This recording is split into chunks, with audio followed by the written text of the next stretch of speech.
दो world's collide कर रहे हैं एंड इन दोनों वर्ल्ड्स के प्रोटेक्टर्स एक दूसरे से लड़ रहे हैं। लेकिन सवाल यह है कि ये लड़ाई एक्चुअली शुरू कैसे हुई। इसी चीज के लिए हमें जाना पड़ेगा 2 साल पहले, जब हमारे मेन एमसीयू वाले अर्थ पे एक इंटरडिमेंशनल ऑब्जेक्ट डिटेक्ट हुआ था। उस दिन किसी को नहीं पता था कि ये थ्रेट इतना बड़ा हो जाएगा, लेकिन फाइनली अब ये सारी चीजें एक साथ कोलाइड कर रही हैं। एक इनकर्जन हो रहा है, एक ऐसा इनकर्जन जो इन सारे यूनिवर्सेस को पूरी तरीके से तबाह कर देगा। Welcome to Avengers doomsday.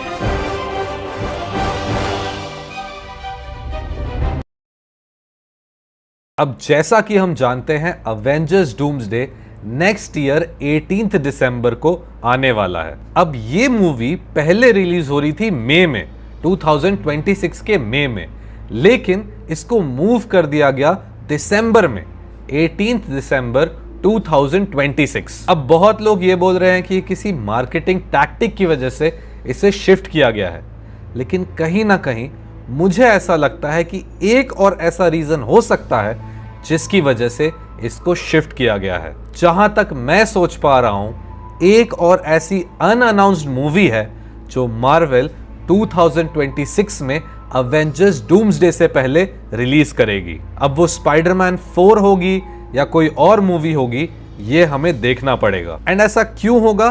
क्योंकि मार्वल ने रियलाइज किया कि अवेंजर्स डूम्सडे को सेटअप करने के लिए उनको एक और मूवी को रिलीज करना पड़ेगा। अब अवेंजर्स डूम्सडे के सेट करने से मुझे याद आया कि अवेंजर्स डूम्सडे में बहुत सारी चीजें एक साथ होने वाली हैं एंड इन्हीं सारी चीजों के बीच में बहुत सारी ऐसी थ्योरीज आ रही हैं जो मुझे लगता है डिस्कस करने के लिए बहुत जरूरी हैं। अब अवेंजर्स डूम्सडे की थ्योरीज बहुत ही ज्यादा इंटरेस्टिंग है एंड इन्हें सुनने में बहुत ही ज्यादा मजा आने वाला है।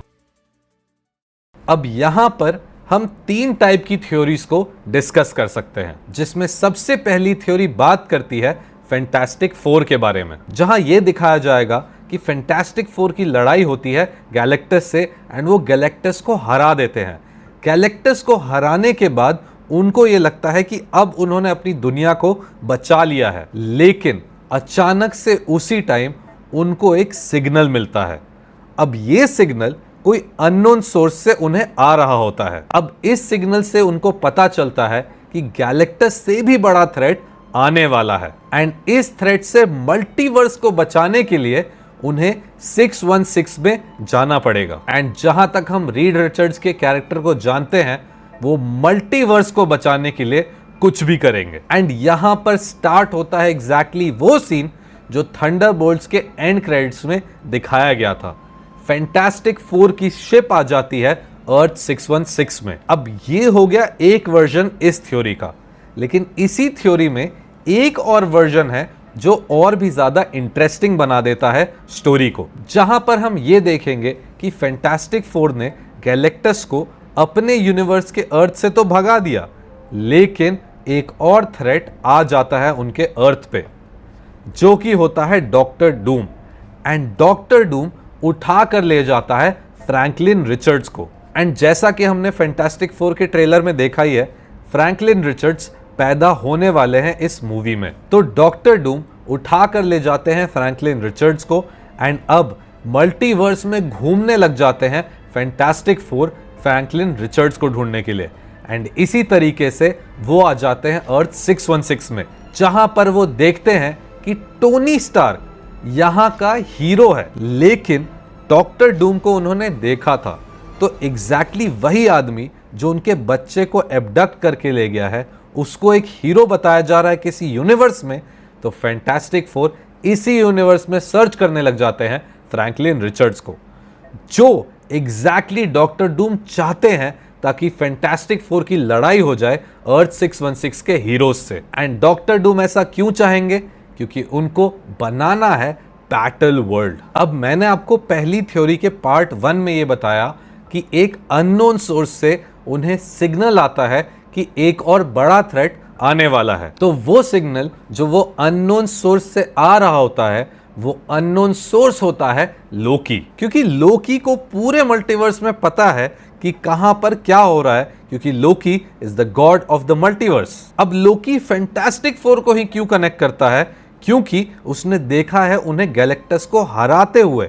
लेकिन एक और चीज है कि लोकी अपने अर्थ 616 पे इसलिए नहीं कनेक्ट कर सकता है क्योंकि वहां पर अभी भी वो लोग उसे एज अ विलन देखते हैं, क्योंकि टीवीए में जो भी हुआ लोकी के साथ वो उन्होंने नहीं देखा है, वो सिर्फ लोकी को पता है। तो इसी वजह से पूरे मल्टीवर्स के स्ट्रॉन्गेस्ट हीरोज को सर्च करता है लोकी एंड कनेक्ट करता है फैंटास्टिक फोर से।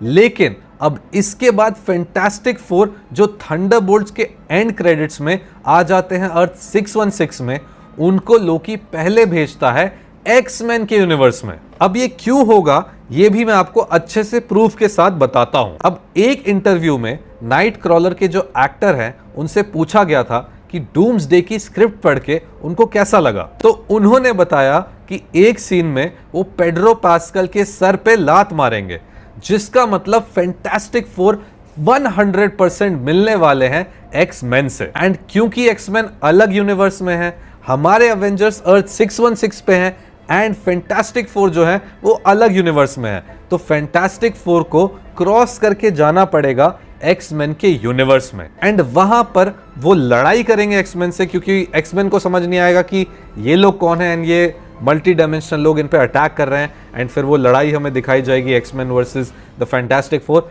जिसके बाद ये लोग साथ में मिल जाएंगे एंड ये ट्रैवल करेंगे अर्थ 616 में, जिस इंटरस्टेलर ट्रैवल में हेल्प करेंगी मोनिका रैम्बो, जो मार्वल्स के एंड में पहुंच गई थी एक्समैन के यूनिवर्स में, जो कि हो गया फैंटास्टिक फोर का यूनिवर्स, जिसको वो इस मूवी के बाद अबैंडन कर देंगे। लेकिन एक्समैन का यूनिवर्स और हमारा अर्थ 616 ये दोनों एग्जिस्ट करते हैं एंड यही दोनों वर्ल्ड्स हैं जिनके बीच में इंकर्जन होगा जो चाहते हैं डॉक्टर डूम एंड जिस इंकर्जन को रोकना चाहते हैं लोकी। आई नो ये बहुत ज्यादा कंफ्यूजिंग हो रहा है, लेकिन अभी इसमें और भी ज्यादा कॉम्प्लिकेशंस होने वाली हैं। तो बेसिकली फैंटास्टिक फोर अब आते हैं अर्थ 616 में with the X-Men on their plane and ये शिप उनके फैंटास्टिक फोर मूवी के शिप से अलग इसलिए है क्योंकि फैंटास्टिक फोर की मूवी में जो शिप है उसमें 3 पीछे की तरफ स्टैंड्स हैं, लेकिन इस वाले शिप में 4 स्टैंड्स आपको पीछे की तरफ एक्सटेंड करते हुए दिखेंगे। तो बेसिकली 2 शिप्स हैं जो अलग अलग हैं एंड ये एक हमें फैंटास्टिक फोर की मूवी में दिखेगी और एक हमें अवेंजर्स डूम्सडे में दिखेगी, जिसमें एक्समैन और फैंटास्टिक फोर साथ में ट्रैवल करके अर्थ 616 में आए हैं। अब जब बात हम अर्थ 616 की कर रहे हैं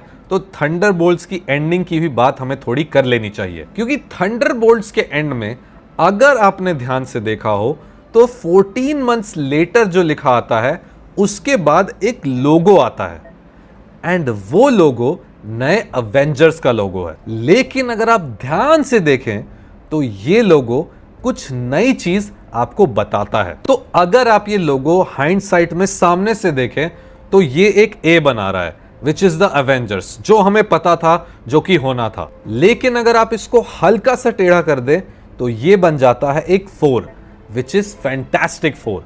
लेकिन ये चीज अभी भी यहां पर खत्म नहीं हुई है। इस लोगो में अगर आप 4 को देखें पूरी तरीके से या आप ए को देख रहे हैं तो जहां पर ये दोनों लाइंस एक दूसरे को कट करती हैं ये बनाता है एक x which is the x man. मतलब एक सिंगल लोगो में इन्होंने अवेंजर्स, फैंटास्टिक फोर और एक्समैन तीनों दिखा दिए हमें। एंड क्रेजी से ज्यादा ये प्लॉट के लिए इंपॉर्टेंट है क्योंकि यही दोनों वर्ल्ड्स एंड यही तीनों ग्रुप्स हैं जो आपस में कोलाइड करेंगे। अब इसके बाद सेकेंड थ्योरी पर चलने से पहले मैं आपको एक और ईस्टर एग बता दूं कि मून नाइट में अगर आपने देखा हो तो सेकेंड एपिसोड में हमें लैटवेरिया में दिखाया गया है। अब लैटवेरिया वो जगह है जो एक फिक्शनल कंट्री है in doctor dooms world and लैटवेरिया में ही वो कासल है डॉक्टर डूम का जो हमें दिखा दिया गया था एपिसोड 2 में मून नाइट के बैकग्राउंड में। एंड सिर्फ इतना ही नहीं,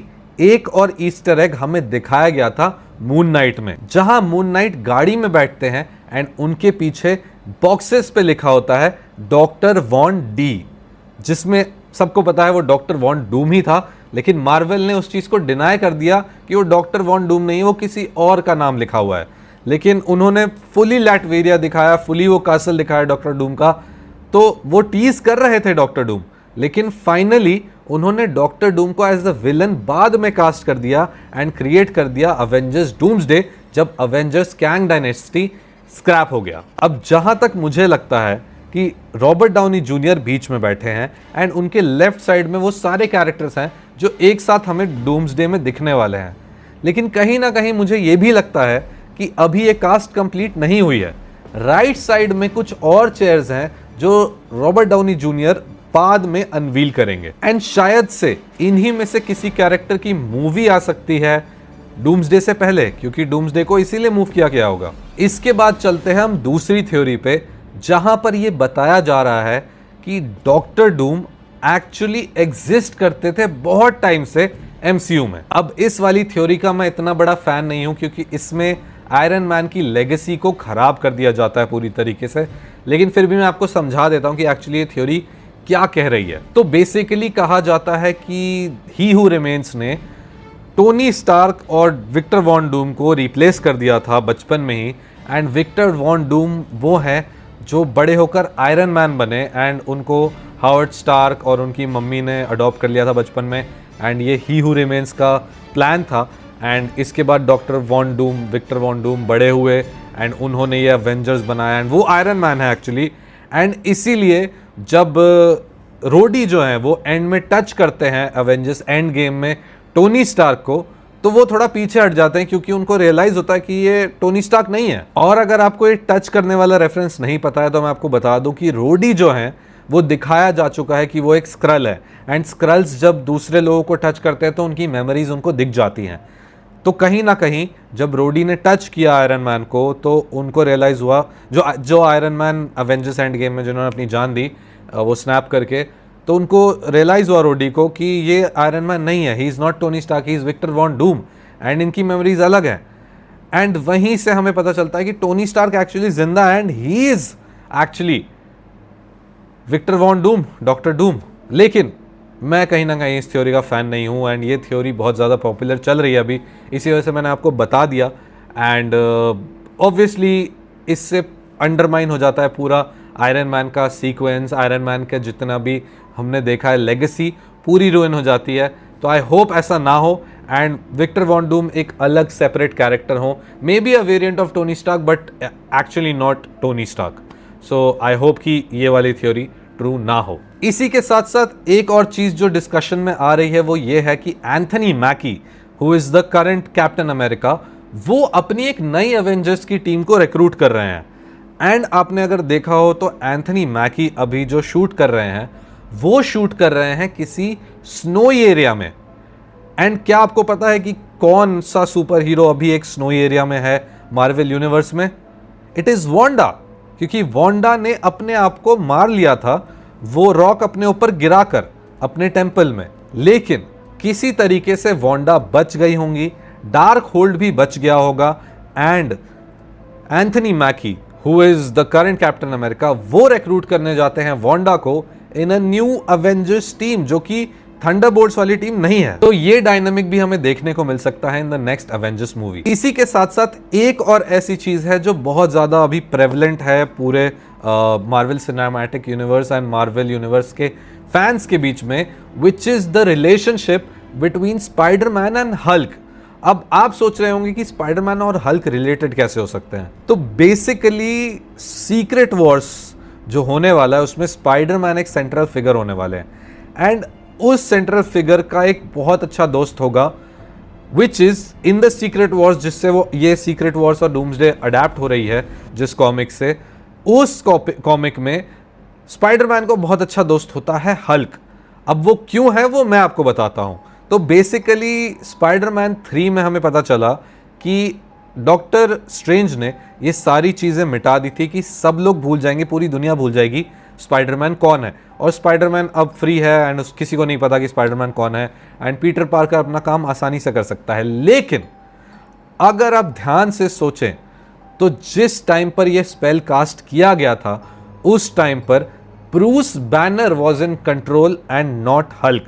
तो हल्क आज भी रिमेंबर करता है कि स्पाइडरमैन एक्चुअली पीटर पार्कर है, क्योंकि हल्क को पता है लेकिन ब्रूस बैनर को नहीं पता है। तो जब ब्रूस बैनर जब हल्क बनेंगे, तब उस टाइम स्पाइडरमैन और हल्क के बीच में एक रिलेशनशिप बनेगा, जहां हल्क बताएगा कि तुम तो पीटर पार्कर हो, मैं तुम्हें जानता हूं। एंड इसी तरीके से हमें वो दोस्ती दिखेगी स्पाइडरमैन और हल्क के बीच में। तो हल्क को कंफर्म कर दिया गया है स्पाइडरमैन 4 के लिए। तो यही स्टोरी लाइन मोस्ट प्रोबेबली वो फॉलो करेंगे। एंड शायद से मुझे लग रहा है कि डूम्सडे और सीक्रेट वॉर्स के बीच में स्पाइडरमैन आएगी, या डूम्सडे से पहले स्पाइडरमैन आएगी, जिसकी वजह से हम ये सेटअप देख पाएंगे जहां Spiderman can come into the picture. And अब जैसे मैंने पहले सोचा था कि स्पाइडरमैन डूम्सडे में हो सकते हैं, अब शायद मुझे लग रहा है नहीं होंगे, क्योंकि स्पाइडरमैन को सब भूल चुके हैं। एंड अब स्पाइडरमैन को इतनी जल्दी लाना बिफोर सीक्रेट वॉर्स, जो कि एक बहुत और भी ज्यादा बड़ी मूवी होने वाली है डूम्सडे से, थोड़ा सा प्रॉब्लमैटिक हो सकता है मार्वल के लिए। तो आई थिंक शायद से वो स्पाइडरमैन को ना लाए। एंड इसी के साथ साथ हम आ जाते हैं अपने फाइनल थ्योरी पे, जो कि बहुत मैसिव थ्योरी है कि Loki will be a very big part of Avengers Doomsday. And Loki and Doctor Doom दोनों हमें दिखने वाले हैं फैंटास्टिक फोर के पोस्ट क्रेडिट सीन में, क्योंकि यही चीज की गई थी अवेंजर्स के टाइम जब थैनोस को टीज किया गया था। एंड वो it worked wonders for Marvel. And Marvel ये अपॉर्चुनिटी लेट गो नहीं करेगा, जहां पर वो ना दिखाएं डॉक्टर डूम या ना दिखाएं लोकी को, जो ऑलरेडी सेटअप हो चुके हैं, जिनकी शूटिंग ऑलरेडी चल रही है। तो ऑब्वियसली ये मार्वल के लिए बहुत बड़ा मूव हो सकता है कि वो ये दोनों कैरेक्टर्स को टीज कर दें, क्योंकि at the end of the day doomsday में इस थ्योरी के अकॉर्डिंग एंड बैटल यही है कि लोकी और डॉक्टर डूम की लड़ाई होगी। एंड इसी थ्योरी में मैं आपको बता दूं कि एक्समैन को लेकर आएंगे फैंटास्टिक फोर अर्थ 616 में, एंड लोकी ने उनको भेजा होगा। एंड लोकी जानते हैं कि एक इनकर्जन होने वाला है बिटवीन एक्समैन का यूनिवर्स एंड अर्थ 616। तो लोकी को अर्थ 616 में ये लोग विलन मानते हैं, इसी वजह से वो फैंटास्टिक फोर और एक्समैन को लेकर आए यहाँ पर। एंड अब इन दोनों फाइट्स के बीच, फैक्शंस के बीच में लड़ाई होगी। एंड फिर भी लोकी ट्राई करेंगे इस इनकर्जन से बचाने का, लेकिन कहीं ना कहीं ये इनकर्जन हो जाएगा। And this will create the battle world जो डॉक्टर डूम चाहते हैं। एंड कॉमिक्स में लिविंग ट्राइब्यूनल ने बैटल वर्ल्ड बनाया था, डॉक्टर डूम ने भी बनाया था, बट लिविंग ट्राइब्यूनल ने और ज़्यादा कंट्रोल लिया था बैटल वर्ल्ड पे। तो I don't think living tribunal को ये दिखाएंगे मूवीज़ में, बट कहीं ना कहीं डॉक्टर डूम जब इस बैटल वर्ल्ड को बनाएंगे तो ये टाई इन कर देगा सीधा सीक्रेट वॉर्स से हमें पूरी तरीके से मार्वल सिनेमैटिक यूनिवर्स में। और डूम्सडे का जो मेन प्लॉट होगा वो यही होगा कि Doctor Doom will try to get to Loki, ताकि वो बैटल वर्ल्ड बनाने के लिए सक्सेसफुल बन सकें। And Loki will try to prevent the incursion जो होने वाला है। एंड इसी वजह से एक्समैन वर्सेस अर्थ 616 के एवेंजर्स एंड सुपर हीरोज आप देखेंगे। एंड उसी के साथ साथ आप ये भी देखेंगे फैंटास्टिक फोर कैसे अपना पार्ट प्ले करते हैं इन सब के बीच में। एंड इसके अलावा और भी चीज़ें हैं कि मुझे लगता है जो न्यू अवेंजर्स जो बच्चे हैं यूनिवर्स के, वो भी कहीं ना कहीं एक बहुत इंपॉर्टेंट पार्ट प्ले करेंगे, क्योंकि फ्रैंकलिन रिचर्ड्स अब आ चुके हैं मार्वल सिनेमैटिक यूनिवर्स में। एंड वो बन सकते हैं leader of the new young Avengers. अब आई नो कि मैं बहुत सारी थ्योरीज यहाँ वहाँ मिस कर रहा हूँगा, जैसे डॉक्टर स्ट्रेंज की थ्योरी है जिसमें doctor strange is actually evil and वो डॉक्टर डूम की हेल्प कर रहे हैं बैटल वर्ल्ड बनाने में, क्योंकि doctor strange is actually the right hand man of doctor Doom. And इसके अलावा और भी बहुत सारी थ्योरीज हैं, बहुत सारी चीज़ें हैं जो आए दिन आ रही हैं, आए दिन कुछ बनती जा रही हैं। तो मैं आपसे रिक्वेस्ट करूंगा कि आप अपनी थ्योरीज मुझे बताएं एंड मुझे कमेंट्स में बताएं, ताकि मैं इन थ्योरीज को यूज़ करके रील्स बना सकूं। एंड मैं आपको क्रेडिट भी दूंगा इन पर्टिकुलर थ्योरीज के लिए in the reels. And let's hope कि हम कुछ बढ़िया कंटेंट इसके थ्रू बना सकें। एंड मैं आपको ये भी बताना चाहूँगा कि मेरी अब जितनी भी Avengers end Marvel and Superman and Doraemon, attack on Titan, जितनी भी मूवी सीरीज़ को लेकर जितनी भी वीडियोस आएंगी, स्ट्रेंजर थिंग्स, स्क्विड गेम, जो भी है, ये सारी चीज़ें आएंगी हर्ष विकास एक्स्ट्रा पर। तो प्लीज़ उस चैनल को सब्सक्राइब कर लीजिए। एंड एक्सक्लूसिवली अब सब कुछ वहीं डलेगा। एंड इस चैनल पर अब we'll move on with mysteries and horror stories and बहुत सारी स्टोरीज़ जो हम यहाँ पर कवर करते थे पहले। तो we'll move on with that and Harsh Vikas extra पर ये सारी चीज़ें आएंगी। इस वीडियो के बाद से अब सब कुछ हर्ष विकास एक्स्ट्रा पर आएगा। तो अगर आप ये वीडियो देख रहे हैं तो प्लीज़ उस चैनल को जाकर सब्सक्राइब कर लीजिए, लिंक मेरे डिस्क्रिप्शन में है। एंड आई होप कि आपको ये वीडियो देखकर अच्छी लगी होगी, और अगर अच्छी लगी है तो आप प्लीज़ लाइक कर दीजिए इस वीडियो को, सब्सक्राइब कर लीजिए मेरे चैनल को एंड अपने दोस्तों के साथ ये शेयर करना मत भूलिए एंड अपनी थ्योरीज भी कमेंट्स में बताना मत भूलिए। एंड अगर आपको इसका पार्ट 3 चाहिए तो वो भी आप लिख सकते हैं। पार्ट 2 में मैंने बहुत देर कर दी, बट पार्ट 3 बहुत जल्दी आ जाएगा। तो पार्ट 3 के लिए आप कमेंट कर दीजिए एंड ऑल्सो सब्सक्राइब कर लीजिए मेरे हर्ष विकास एक्स्ट्रा वाले चैनल को, क्योंकि अगर पार्ट 3 आता है और जल्दी आता है तो वो आएगा हर्ष विकास एक्स्ट्रा पर। तो प्लीज़ जाइए जल्दी जल्दी से भाई सब्सक्राइब कर दीजिए। Thank you so much guys and I will see you again in some other video. लेकिन एक मिनट, इस वीडियो में भी मैंने गैलेक्टस की इतनी बात नहीं की थी, जबकि पार्ट 1 में सबसे ज्यादा एंड में हाइप जो थी वो गैलेक्टस की थी। अब ऐसा क्यों है ये भी मैं आपको क्लियर कर देता हूं। तो हाइप एक्चुअली ये है कि इस पर्टिकुलर यूनिवर्स में गैलेक्टस सिर्फ एक है एंड मल्टीपल गैलेक्टस आपको नहीं दिखेंगे, जो कि गैलेक्टाई है वो नहीं दिखेंगे।